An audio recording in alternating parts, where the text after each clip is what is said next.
I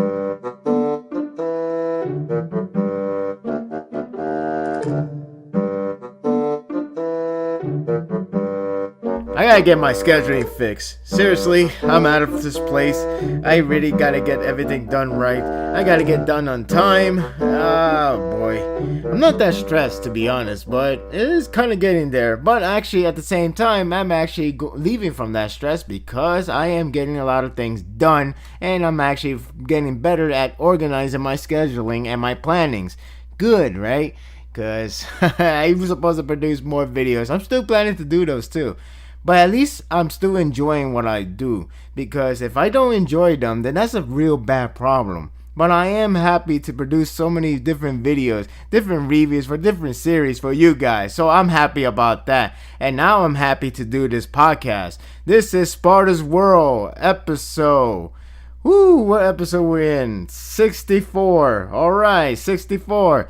Your host, Sparda3G, and, well, this one will be a bit of a different episode base because last time was all about Bleach ending, and it's still rather strange to see Thursday's schedule not having Bleach anymore and just have a lot of different other series. But hey, at least they got Manga Stream, so motivated to get everything else done. I mean, you get the Shokugeki no Soma quick, you get Boku no Hero quick, you get Toriko very quick now. So hey, at least that's some bright side. But I know a lot of fans of Bleach really miss this series. I actually kind of have some feeling of missing of something a part of my life, and that's Bleach. I'm not the biggest fan nor a fan, but I do appreciate the work that Kubo has produced, and at least it's something that I can really look back and think about how much adventure I have this series. I mean, it's been over 10 years. I think it is truly over 10 years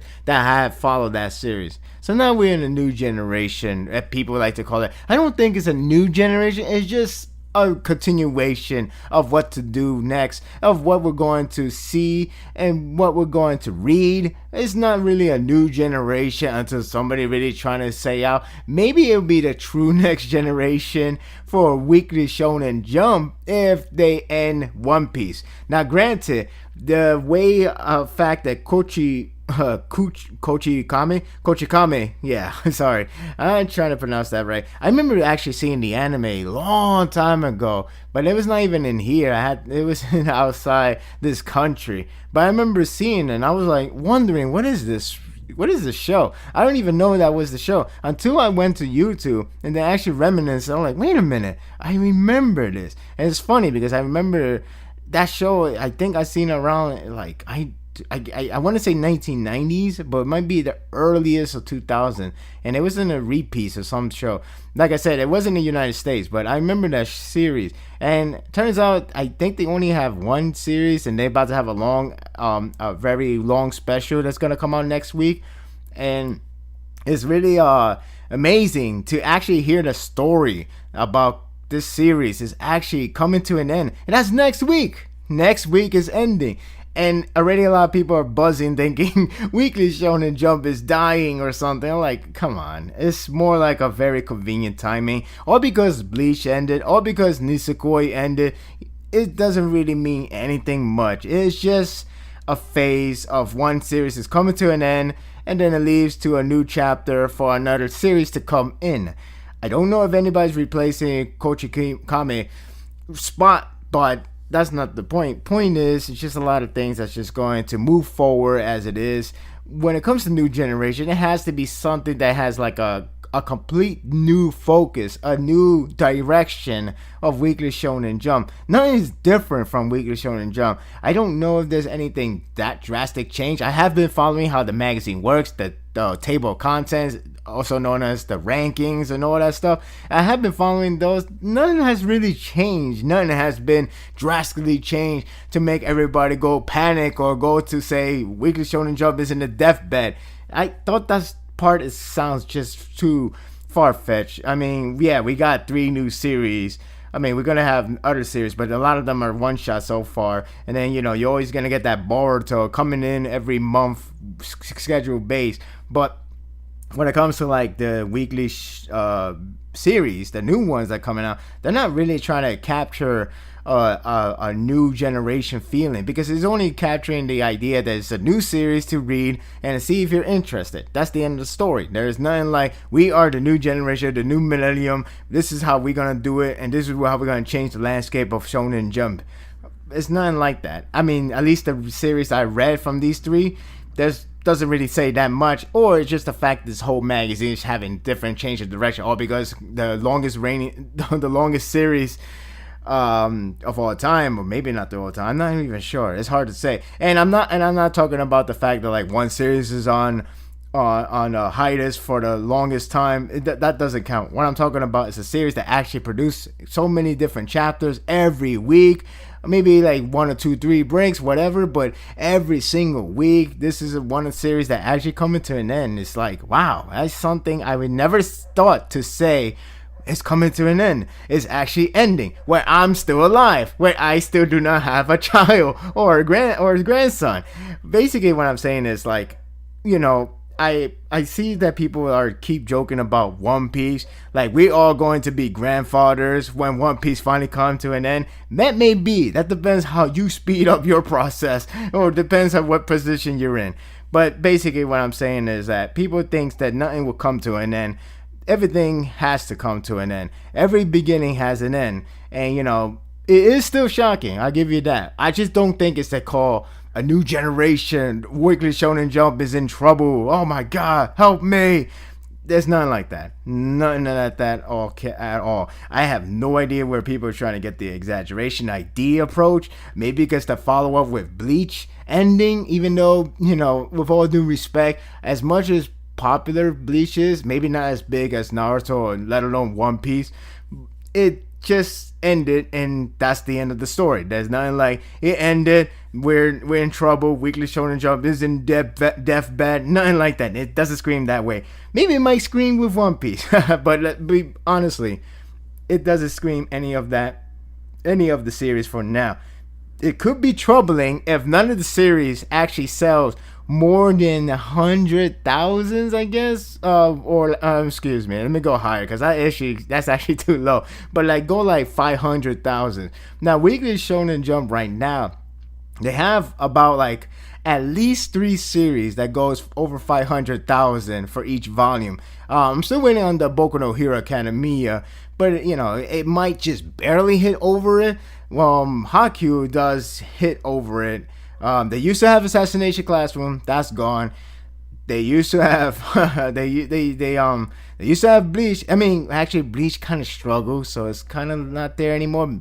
And I still not gonna consider the cancellation. I'm just gonna consider the series end without any reasons, with unexplained reasons. I'm not jumping the guns of saying Weekly Shounen Jump is to blame. A lot of people likes to do that, but that's not me, because I don't want to jump to conclusion. I like to speculate, but I'm not going to be like, my speculation is facts. I'm not going to say that. That's not how I work. But regardless, Weekly Shounen Jump is not in trouble. Not far from it. It's not in trouble. I mean, like, some of the series, the only comments I can say is, like, some of the series, I feel like they need to be more aggressive to themselves, not to make it dark, not to be Attack on Titan 2.0, but what I'm saying is, it has to be, like, something that's just not too generic, even though it does work with Black Clover. Nothing against Black Clover, I actually find it entertaining, but in a different reason. But the point is, I kind of wish some of the quality couldn't be, like, something that you throw out from like One Piece, the early days of Naruto, the early days of Bleach, you know, those kind of series that are actually pretty entertaining. And you know, Hunter x Hunter, of course, because we need something that needs to continue on rather than a series that keep on going hiatus, with all due respect to Toguchi. But my point is, that's when it comes to quality base of writing, the quality base of the manga itself, that's what I could comment on saying, like, you know, Weekly Shounen Jump needs something good, in my opinion. When it comes to sales, rankings, and all that stuff, that's really a different story, because that's just like, you know, they're doing fine. They're doing a good job. Maybe not the best, maybe not the prime, maybe, who knows? Maybe the prime days were the time where they have Naruto, One Piece, and any other series. because they could do millions, they do half a millions. They're not in trouble right now. They're probably getting a new series that's actually gonna give them a lot of sales, and it might be due time. Who knows? Black Clover could be the one that does really well once it gets an anime. I mean, I'm not including the OVA. I'm talking about TV animation. If they get it and it maybe a boost, who knows? Maybe that would be a surprise hit for Shonen Jump that they've been dying for. Or how about like like I know Boku no Hero came too soon, but it's hard to say if Boku no Hero actually had 24 episodes, came a little bit later, and actually had all those, maybe it would have a bigger impact. It's hard to say about that. But anyway, there's another series. I forgot the name. It starts with a Y. All I could say is a harem ecchi. Ichi, I think that's how you really say it. With the spirits, something like that. Is that series. Now, I didn't really get to check too much because I didn't really find it. I didn't get to have the time to search because I am working on other things. But that series, from when I look at the rankings and from the look at the sales, it has a lot of promises to actually do so well. And Shokugeki no Soma is another one that does well. And I know a lot of people want to jump the gun with the idea that the sales is going to go lower and lower and lower. Maybe not as bad as people would think, like Toriko. Toriko's sales is really diminishing. That is something to be concerned. But then again, the series is coming to an end if you read the series. But my point is, with that Yuna, I think that's his name. I can't be wrong, so excuse me for this. That has a potential to actually be a good seller. Not a million, maybe it could be a million. It could surprise me, who knows? But it can be something that could help the void of the missing piece. That is like Assassination Classroom, Bleach, whatever used to be a high seller. That's the way I see it. So my point is, Weekly Shounen Jump isn't going anywhere. There's nothing really changed. The only thing that would be changing is what series they are producing, what series you want to read from those guys. That's the way they're going to change. So with that segue, I will talk about 3 series. These 3 series came out week by week, and one of them came a little bit earlier than one of them is much earlier than the other 2, because I finally started to read that series. I haven't caught up exactly because I stopped right before that latest chapter, and this is the recording on Sunday, September 11. So yeah, I only got to read up to chapter 4, and I'm talking about the Promised Neverland. But let me start with 3 series. Let me start with Love Rush, and then we go to Red Sprite, and then we go to Promised Neverland. So here we go. First, let me just give this a little warning, advice. I'm not sure how you want to call it. These series are in an early stage. Now, what I'm going to say is only based on the early stage. It's not going to be like something that should say like, this series sucks, this series is great, this series is fantastic. I'm only going to say a lot of things what I've seen so far. So don't think it's a review. Don't even think it's a first impression, as in more than 50 chapters, such as what my Black Clover video, what I have done the past week. That's different because that has more than 50 chapters, and it's still considered a first impression because you never know. Like One Piece escalated a lot when it got to All-Long Park arc. So when you give it time, something would change and something would actually get better. Something would get better, something might get worse, who knows? Or whatever the potential it has, it probably diminish, it probably showcase, it probably over exceed, who knows? Point is, these are the early impressions. This is the only lower than 5 chapters, less than 5 chapters. So you gotta think about that. So you can't really blame me if it's like, oh, I don't think this series is good, I don't think this series has potential, or I know a lot of people say give it time, and of course I am going to give time, but I'm just going to talk about what I see now. So don't don't stress out too much with the idea that, oh my god, this guy is already hating on the series. It's like, I can't say it's hate, it's more like a concern. Say like something like, I know a lot of first chapter is not always the best, but sometimes the first chapter usually gives you a great idea of what this story is going to do. And then the next couple of chapters, it can be something like, okay, you wanted to know more, or you wanted to see where exactly how we're going to do this. This is how we do it. And we'll get to that right now. So with Love Rush, this is the first one that I actually read. And then I went to Red Sprite. And then I went to Promised Neverland. So here we go.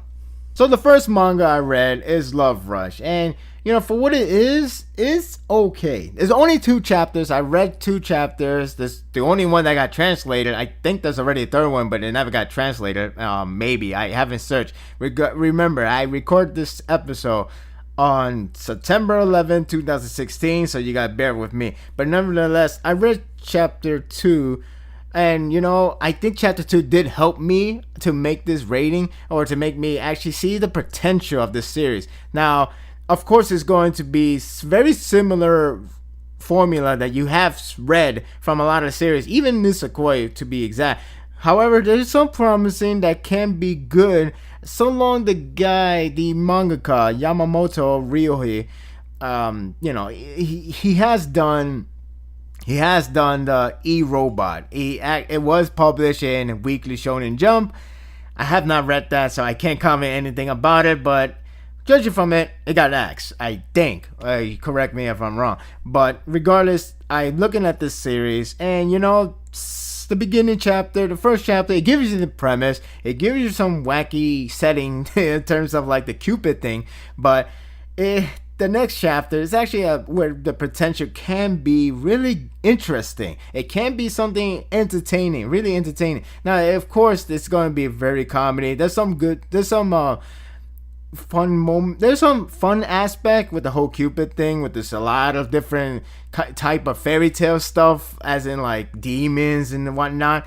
But with the first chapter, you kind of have this sense that maybe this is going to be a bit troubling, or it's going to be very bothersome because of the character, mainly Kokoro or Koro. I think it's Kokoro, even the main character, the protagonist. But let me give you the synopsis. The synopsis is that Reggie, he has a genetic condition that makes girls go crazy for him, and it's called Uber Male Gene. Yeah, that's really the name. It's rather funny because the idea that this gene has caused girls that he meets to see him as the hottest guy ever, and that's where they fall in love. However, this guy already has a crush, already has a love that he really wanted to confess. And it was around the time his 18th birthday comes, and that he pledged that he will confess to the girl he has loved. And that girl actually is introduced in this first chapter, called Suzuku.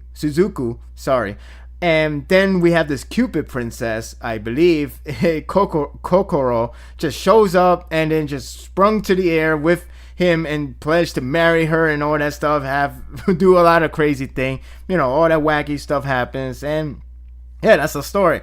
Now again, the first chapter does give you the idea of these characters. Kokoro, she's pretty much very energetic. She's very hyped up just to want to be married with this guy, even though Renji already pledged to already confess with his crush. And his crush is actually a childhood friend.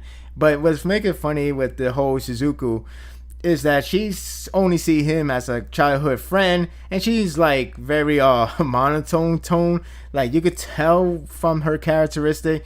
These characters can be entertaining. I think they have to watch out with Kokoro, because she can be annoying and she can be way too energetic for this kind of type of series. And the second chapter didn't really show that much, but it does help that she does have some legitimate feelings for the guy, for Renji, because she does have a history, a backstory that seems like that's going to be one of those plot lines that's just gonna hold on for a while until that moment comes in. Now, the first chapter, if we go by first chapter, I just thought it would be like above average, slightly above average. I mean, like I said, the characters, it could be promising, but I think the whole Kokoro needs to chill down a bit, needs to cool down, because it can be frustrating for readers. It can be a little bit annoying. It can be, something I have to deal with Black Clover. I mean, the guy toned down a bit, but those moments can happen here and there.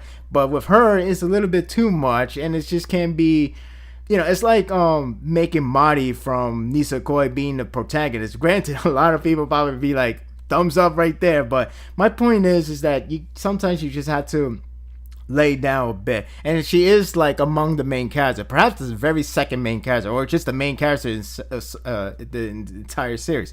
Now, however, the second chapter actually feels something promising, and that's something that's actually a little bit surprising because, well, in the second chapter, without giving too much away, but if you think one part of the story would never happen until the very end or close to the end, something that you obviously know what I'm talking about from Nisekoi point of view, you may be wrong in this one. In fact, the guy actually does what he wants to do, and there's actually a little bit surprising to that, and it's actually makes me wonder how this is going to work out. And I hope the entertainment value, there can be a good comedy. I could see it. I do like the whole monotone of this girl making everything so like indirectly an insult to the guy, but she means no harm, but this is not what the guy wants to hear from her. But regardless, you get a lot of different characters. It's just a lot of different, like, you got demons, you got other fairies and all that stuff, and Cupid Prince is supposed to be like a top tier one,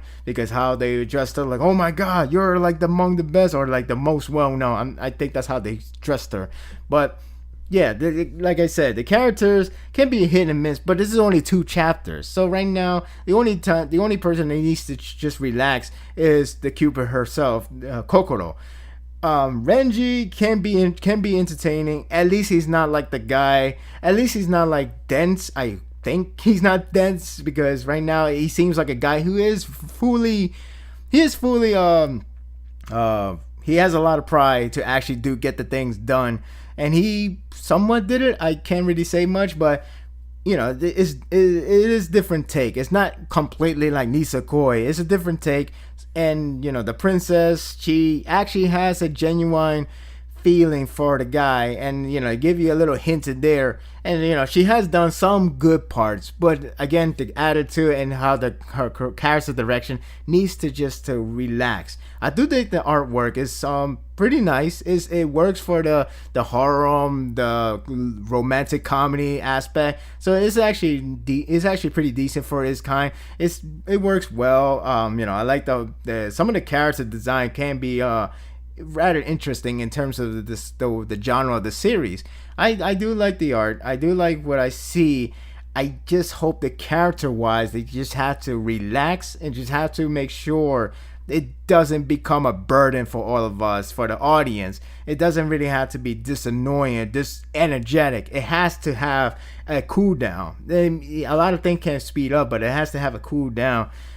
At moments, it has to have a character that we should try to care, or should try to support that character. And if people want to ship Kokoro and Renji, they can, but sometimes I just want to make sure they're supporting for not just the looks, but for like the characterization, the developments, the chemistry, everything. So I'm hoping that is the case for the later on in the series. I don't know if it get axed, but does it have its potential to get axed? It depends, because Nisekoi ended. A lot of fans in Japan actually really take that series to the heart somehow. I'm not sure how big the series was, but they do take it to the heart, to the point that like, it sounds like it's not even popular, but you do get Nisekoi characters being ranked up high, especially I forgot her name already. but Kosaki. When you get Kosaki, she was ranked number 1 for the idea of having a girlfriend. Just think about that. And then she was ranked in other times as well. So basically, Nisekoi is a dangerous business, because when it comes to pairings, it's a very dangerous world. I'm being honest. Have I seen from Bleach? I seen from Naruto, you know the deal. You all know that pairing is a serious business when it comes to fandom. So with Love Rush, it's not too bad. It's not that bad. I find it to be okay. The second chapter did help me to see the potential what it can do and see the entertainment it can provide. It can be really something different. It could be entertaining. It might be a guilty pleasure. Who knows? It might get axed. Who knows? We're gonna see how that's gonna develop. Yeah. So that's Love Rush. We'll see how that's gonna play out in the future. If you were to ask me, what series have a high chance to get axed? Now I know I could say Love Rush, but you never know because Nisekoi is ended. I don't know we could replace that with Love Rush. Maybe it can, maybe it just won't be that good. I mean, the last series probably got axed of his, so you never know. But if you were to ask me, just for like in terms of the battle action manga for Shonen Jump, I'll be honest. I think Red Sprite might have the highest chance for that. I'm not saying the series is bad. Of course, the series is still in the early stage. You never know what's going to happen later on. You don't know if the direction the author wanted to put out is something that you probably already think in your first impression, but I just think this series is just an okay one.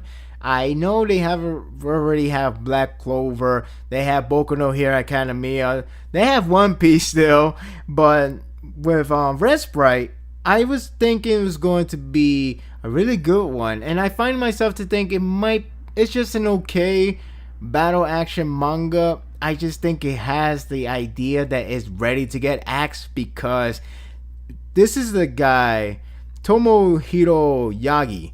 He created Iron Knight. I don't know if you guys are aware of that series, and I read that series a long time ago. I thought it was okay. It was potential heavy base because it reminded me of Hungry Joker. The Hungry Joker did have potential, but the pacing and the imagination of the world and the characters wasn't on par, wasn't in the way to make it to stand out so great. Red Sprite, it seems like it probably want to take a page from Black Clover as to get everything done ready, but the difference is Black Clover already introduced a lot of elements and are introduced the characters and the rivalry story all in one chapter. Now I read Red Sprite up to third chapter, and thankfully I did read the third chapter. Thankfully I read it because there's a thing I want to comment on. But with Red Sprite itself, Iron Knight got canceled, and in some form of way this series does seems like it's a series that the guy is trying to play very safe and hopefully not to get canceled. I see the audience really like this series or really glued to the premise or whatever, and for some reason I was hoping to get that feeling, but I didn't. I feel like a lot of people probably like it because it's so like in your face in terms of the action. It's so like already getting the things done, which is cool, but and some people like to compare it to Attack on Titan. I'm like, come on, look, Attack on Titan is really good. Fine, I get that. But it's not the only post-apocalyptic series or war series or whatever, the dark theme. I know people love dark theme, but sometimes there are series that can try to be dark, or there's a series that is dark because it knows how it has to be dark, or it needs to be dark to create this kind of feeling, this atmosphere, the settings and everything about it. Red Sprite kind of falls into the beginning because the only problem is, in my opinion, the problems I see in the series is actually the characters themselves.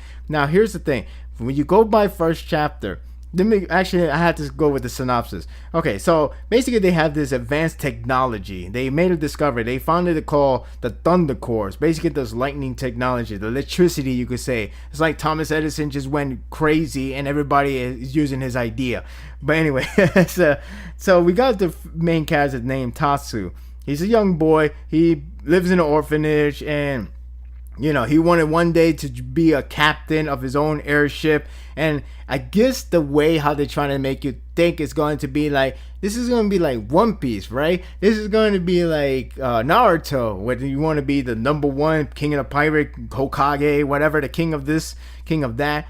But then it just have a different twist as these guys, his orphanage gets attacked and gets taken away, gets killed, whatever, and they get it, and then he runs away with his sensei, and then that's where he discovered the truth about the technology and the way how they handle the technology. They use people in order to produce their own technology to advance themselves, to utilize the machinery that includes the ship, the airship that they heavily praise. So that is something that really strikes him. And then we go to 6 years later, and that's where he embarks the mission to save his own friends. He wanted to save his friends, and then he wanted to take out the enemies that stand his way. And then by the third chapter, we finally got the goal, and that takes a while. But let me get to the problem with the series. No, actually, let me get to the positive of the series. The positive is this.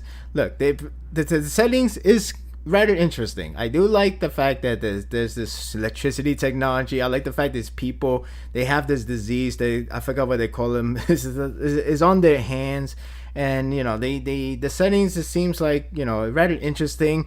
But it is obviously now going to this apocalyptic style, because by the end of the chapter, that's what you see. It's basically Attack on Titan. And I don't want to use the comparison to Attack on Titan because it just seems rather redundant. Since we know Attack on Titan is not the only series that has been doing this. But anyway, with this whole premise, it utilizes that kind of way. When I like the art, I think the art is clean, is good. I don't think it's that impressive. I feel like the protagonist Tatsu is pretty, has that somewhat, I want to be Eren Yeager, because that is the popular series right now. It has that kind of tone, but much more shonen. It almost feel like, what if Attack on Titan was in Weekly Shounen Jump and they had to change the character design to that, or the fact that the creator of Attack on Titan has to draw that kind of way if he can, because he is a rookie at that moment. And his art has gotten much better, thankfully. But then again, a lot of mangaka art gets much better as due time. It's just that beginning of Attack on Titan, it was a bit of a rough sketch in so many ways. You would never know because everybody knows Attack on Titan from the anime. But going back to Red Sprite, I like the settings. I do like the art. And I'm always a fan of one of those, like, those war thing, even though a lot of series just doesn't do it right, especially like when it comes to shonen. But that's something that attracts me. And I get that a lot of people likes those badass characters. The problem is the characters, in my opinion. The characters, I feel like I don't know what's up with them. I don't know their personality. I don't even know the personality of Tatsu. That is the problem. You probably like it just because you get the shit done. Excuse my language, but I know you people. I know, I'm PG, whatever. Point is like, I get it that people like the character that does the things. They like characters that are so badass. They get the things done. They get stuff done. I get it, and they like the things that's dark, because why not? For all I know, that's how Tokyo Ghoul, that's how Attack on Titan gets popular. Even though I legitimately really love Tokyo Ghoul in terms of the quality of the writing and everything, the narration, probably a lot of people don't even credit that, but they just credit on what content they see rather than how the execution is done. So with Red Sprite, I feel like the execution has some good intention, but is lacking impact, and that's the problem with the series right now. Another problem is the pacing, and this actually connects to the characters. I know people would like to go fast pacing and the slow pacing, but that's not my main concern. My main concern is it doesn't tell me what these characters are. It doesn't tell me who that personality. It doesn't stick out anything about them for me. All I know is that Tatsu want to be a captain. Bad things happen. Now he want to be a rebellion, and he's going to declare war. That's all I got. See, that's the funny thing because people like to compare it. The funny thing about it, it sounds like a stereotype of people that hate Attack on Titan, as to say like, you get this guy, he's happy, bad stuff happen, he's angry, hate revenge forever. Same thing for Orino Seraph or Seraph the End. That is the same case, but you have to give it time and give it and you have to also, like, you have to see how the character portray before bad things happen. And I know people likes the revenge thing. And I know Tatsu isn't like the, I'm very angry, I'm pissed off, I'm going to have revenge. He's still relaxed. But I don't know what his personality is. I don't know anything about this character. I don't know why I should be so invested if he hasn't portrayed his character. I don't know too much of the problem with the first chapter. It demonstrates the settings, only the settings, but not the characters. We have Mono, but he's so, I don't know, like he's so like a loner or something, like so depressing about him. It probably will address more in due time. And I know these characters will probably address more later on, but it almost feels like this guy is already having the idea that his series is about to get canceled. So why not rush every aspect right in your face? But that's my problem, because it should not be like that. Even Attack on Titan takes its time. You get to see Eren Yeager doing his thing, doing his normal life, even though when people are really bad guys too. And then the Titan happens. You see how he loves his family. You see how he loves his dad, appreciates his dad, whatever. Then you slowly see him changing more and more into a guy who wants payback, who wants to take out all the Titans. In this one, you just see like, I'm going to be the captain. By the way, stop being so depressing. Attack. That would just happen. And then all of a sudden we see him later. I don't even know what kind of action it's supposed to be. Like, this guy's using sword, everybody's using gun. What exactly action am I anticipating? You look at Naruto. You get the settings. You get the idea of this fox demon did some bad things back then, and then this kid is the one that has the seal inside of him. You know he's a brat, but at the same time he has a heart. And then you see how the action works. You see how the premise is going to go down. That's right there, all in one chapter. Now with Red Sprite, it takes up to 3 chapters. It finally feels like this is one big chapter, and I still don't know who the characters are, but that's what the problem is. It feels like it's a one big chapter because you don't really know what exactly the premise you get from the very first chapter. You only know this guy rebels, and that's it. You only know this guy is there. I don't know, that's the problem with the series. Like, second chapter, he even saves that guy that I just earlier told you, Mono. Very quick, with his very basic dialogue that you always hear from every shonen. And I know it's shonen, but a lot of series that I've been reviewing, a lot of series that have been talked about, a lot of older series has been more clever on the use of making a meaningful moral. And this one is basically in your face, basically straight basic dialogue, very cliche. It's okay, the series. It's okay because I see potential. I see a lot of potential can be done. And, I can understand he's going to save his friends from the days from the orphanage, or he's going to save more than just for his friends. Who knows? It sounds like I hate the series. I don't. I really don't. I like these kind of series too, but I'm not going to fall for it because it's dark. It's because it's people getting things done. He's so badass. Yeah. Sometimes I feel like the series expose some of the people and their interest and their taste. I'm not saying that's bad. If you like that, that's cool. That's great.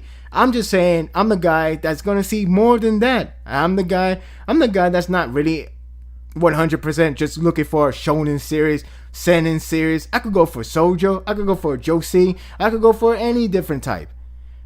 I think a lot of people probably associate me thinking like, oh, you gotta read Naruto, or you gotta read One Piece, or you're like that kind of people in the entire anime community. That's not really true, but I'm only reviewing those series because it's something I'm interested.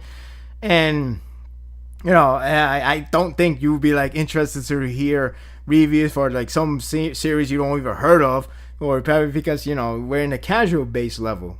All I'm saying is this: Red Sprite has the potential. There's a good setting. There's Yeah, it's a good artwork. It's just it just have less impact due to the pacing, the characters. It's really hard to know. It's really hard to know who they are, what they are, what's something about them. It's like the series is very serious, and it's cool to be serious, but sometimes you gotta have a lighthearted moment. Sometimes you just have to portray them to be a little bit more than just the guy who wants to do this and that, and they want to be have some character in them. Right now, Tansu is just there just to do his thing, we get everything done, but that's all I got. We'll see what happens. That's why I think the series might get axed first, or maybe second, who knows, because it seems like a lot of things is being rushed out, and I hope I am wrong. I can't be wrong. I can only hope to be wrong. And then we have the Promised Neverland. And yeah, I don't want to say it like this, but I'll just say it right now. It is the most promising series of the Weekly Shounen Jump that ever produced out of the three.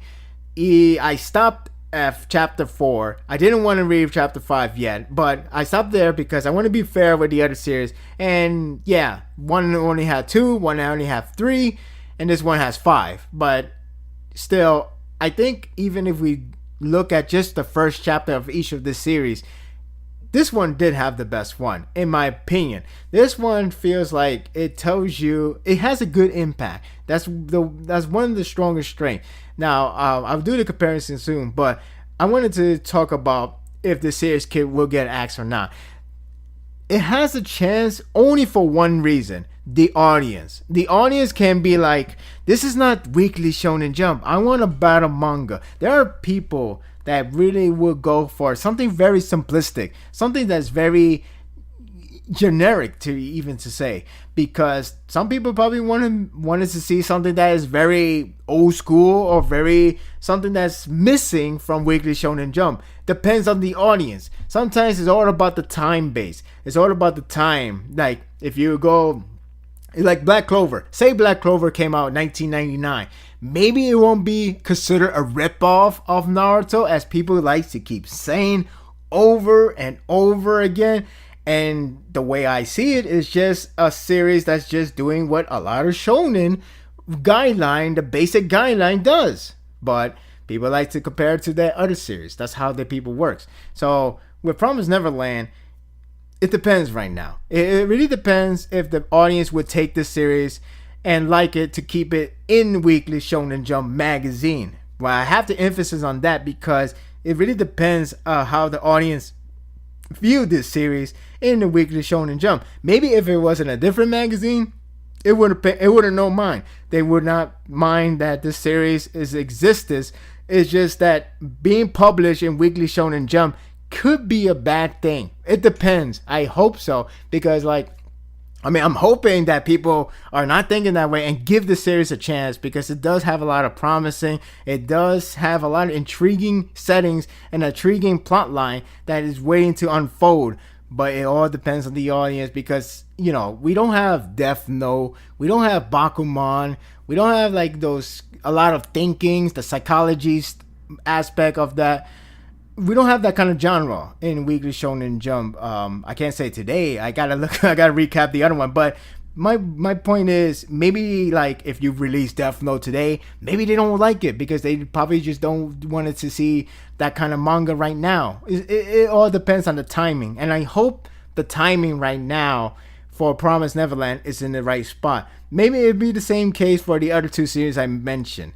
So who knows? I'm hoping for the best, because I do find this series to be the promising one. And with the synopsis, Emma and her friends, the orphanage, they are in the orphanage. I know a lot of orphanage stories, but that's Shonen Jump. That's Shonen maybe. But Emma and her friends, they live in a life in an orphanage. They've been growing up in there since age 1. They don't know their real parents, but hey, they're having a good time. They have a lovely mother figure, and they seem like in peace. But they don't know what exactly is beyond the gate, beyond the place that seems like it can be somewhere like a utopia or something very dark. And this is where I thought this series could be really good. It can be, right now, I find it to be good. It's good at chapter 4. It was good up to chapter 3. It was good at chapter 1. Because the premise, here's the thing. They introduce the character well. They show us Emma, her personality. They show her what she is, like her personality, what she do, like how smart she is, how she loves her friends. We see the other character, the other main character, I believe it will be Norman. He's like the genius behind everything. Granted, they all the other two are genius as well, but he's like the toppest tier of them all. He's the highest of them all. And then we have Ray. He's like smart, and he's more very blunt to it, especially in the chapter 4. He was very blunt about the whole scene. I don't want to give it away, but he's more of like a thinker of the possibility of the future, of the possibility of the outcome of what you're trying to do. So these 3 characters are introduced properly. We get to see the kids. We get to see how the atmosphere feels like. We get to the narration of how like they feel like they're at home. They feel like they're at peace. But at the same time, they are questioning. They question the audience whether this is truly paradise or this is something more than that. And it's something that really makes you wonder as each page goes by. In the first chapter, each page makes you think if this is really a well-designed, lovely place for these kids. And the more you see like the code number from their neck, the way how they remember the forest, the location every single time, it gives you the idea they have been locked in since their birth. They have been understanding the location. They understand everything. They have been progressing in their mental. They have been progressing in their strengths. They have progressing a lot of things all in one setting. So it gives you a lot of ideas of these characters. It gives you the idea of how the setting works. And it feels like the more you learn, the more you feel like they're in prison. And you know they're in prison by the time they're talking about the gates. By the time they already give you a lot of strange concepts, like the neck code number. That part is already alone give you a very, very questionable feeling. But as the chapter progresses, it gives you more tingling feeling that something bad is about to reveal. And we do get that. And it's actually kind of it kind of struck me a lot, because maybe I was expecting like zombies, like normal zombies. I expect some like robots. I expect like humans out of control. But what you got is actually different. It's actually the demons, like demons that look like straight up from hell or anything, like something that you would see in the Devil May Cry game. It's crazy, but it makes you very interested. And I do like the impact of how they reveal it, the way how they make these characters seem like they're very delicate. They're very they're like they're a bunch of kids. They're just sweet. They're kids that just doing their thing. They're adorable. They're everything they wanted to live by with their mother, who's supposed to be like an idol, you could say. And what happened in the very end of the chapter, by the end of the chapter, it struck you like, holy crap, what the hell did I just read?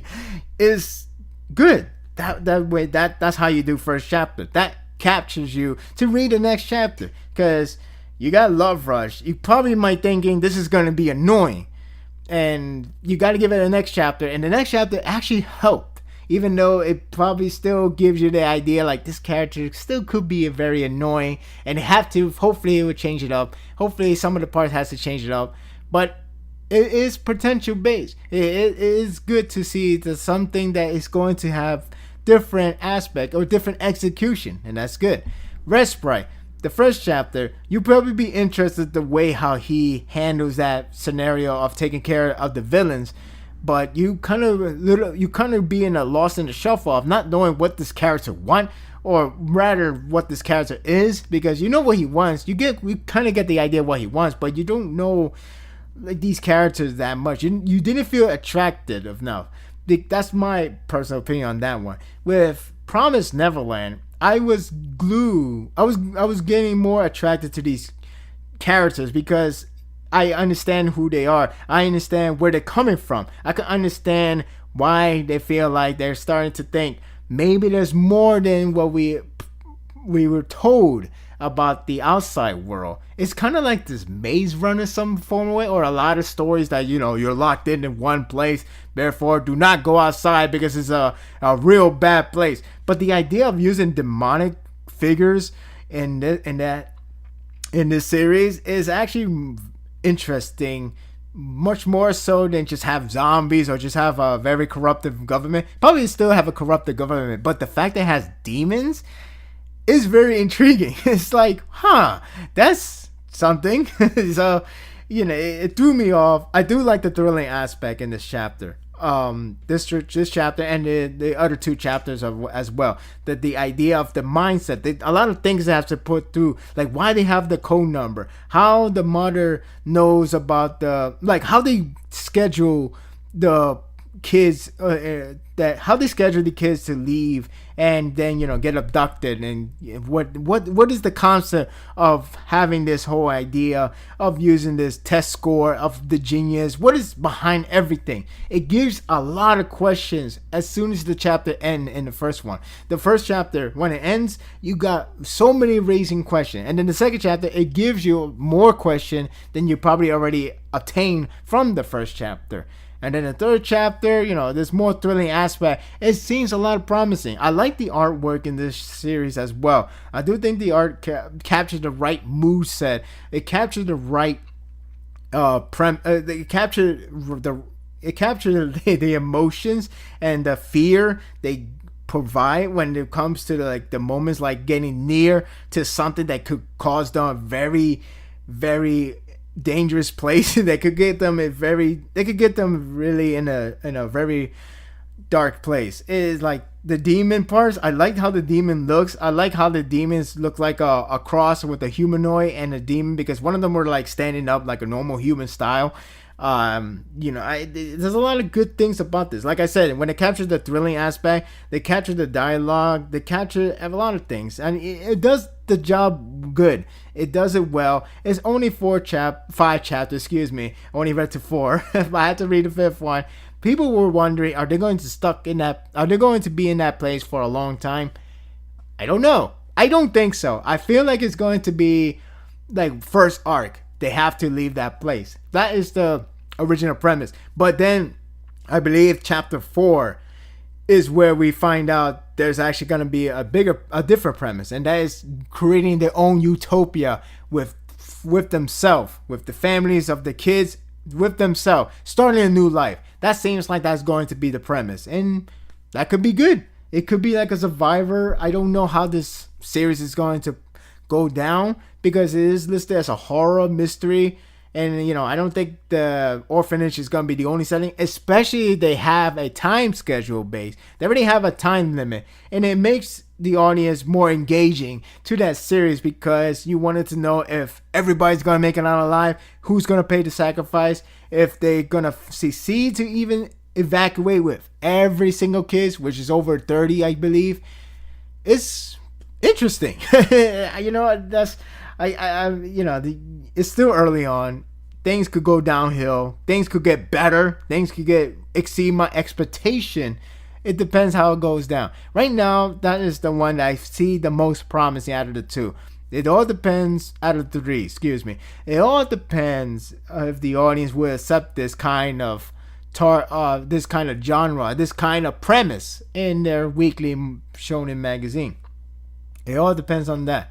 And that will do it for today's episode. I hope you enjoyed this one. That is my opinion on these 3 series. And like I said, anything can happen. By the 10th chapter, maybe I'll probably be disappointed by something that happens in Promised Neverland. Maybe I'll actually be a hardcore fan for the other 2 series, with Red Sprite and Love Rush. So anything can happen. Alright, maybe not 10th chapter. I won't be a huge fan, but I can see a potential waiting to unfold, and I hope they do utilize it perfectly. I do hope they execute them greatly, because these series really needs to stay by. These authors needs to stay by, because these authors have second chances I don't know of I don't think it's the same case for Promised Neverland. I know it's the same case for Love Rush and Red Sprite. Hopefully they get their job done here, and hopefully they get the recognition they really wanted to get from their last attempt. And maybe they will surprise me. You never know. Like I said with Black Clover, even though I see it like a mindless summer entertainment, it's still fun for what it is, and it does its job. And who knows? Maybe later on, something surprising will happen. It happened to One Piece. Just imagine if I'm following One Piece, I'll probably think it's pretty good. But that's it. That's all I got. And then when it go all on par, man, it's really good.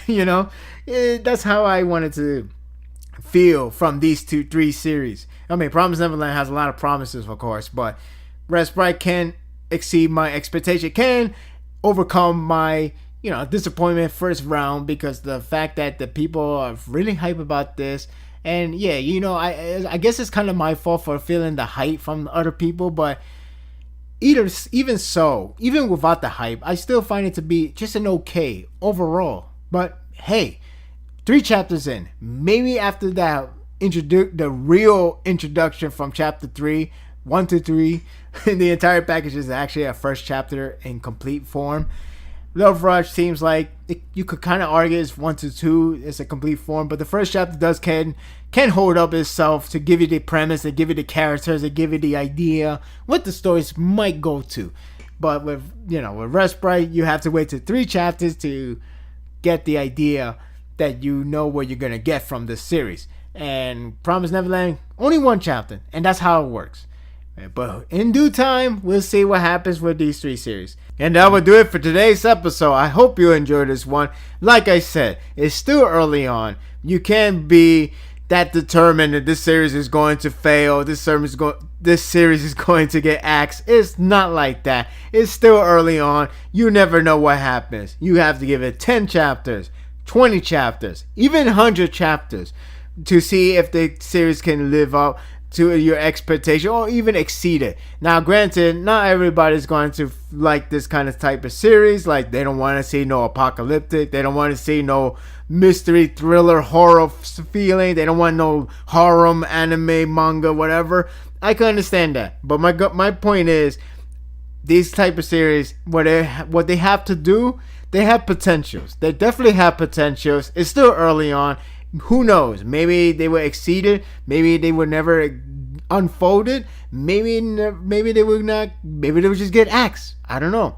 But regardless, I hope for the best for all of them, because a lot of them do have a potential. You never know what happens to Promised Neverland. Maybe whenever they get to their moments, get to the part they done with the first arc, they probably have something that's just completely different. Maybe Red Sprite, now that it has their introduction done, maybe it will be showing off more characters, their characteristic, more of their understanding of this universe. Maybe Love Rush will actually be very fun and entertainment. You never know. Anything is possible. All I hope for the best is they stay alive, and hopefully they will provide a good entertainment ride for all these new audience as well as the older audience. So hope for the best, and I do hope they can exceed my first impression. So that's it for today's episode. Follow me on Twitter if you want to see more contents in terms of written reviews for like Nanasu no Taizai or Shokugeki no Soma. Just look at my Tumblr page and just keep on up to date. And that's it. I'll see you next time for more Sparda's World.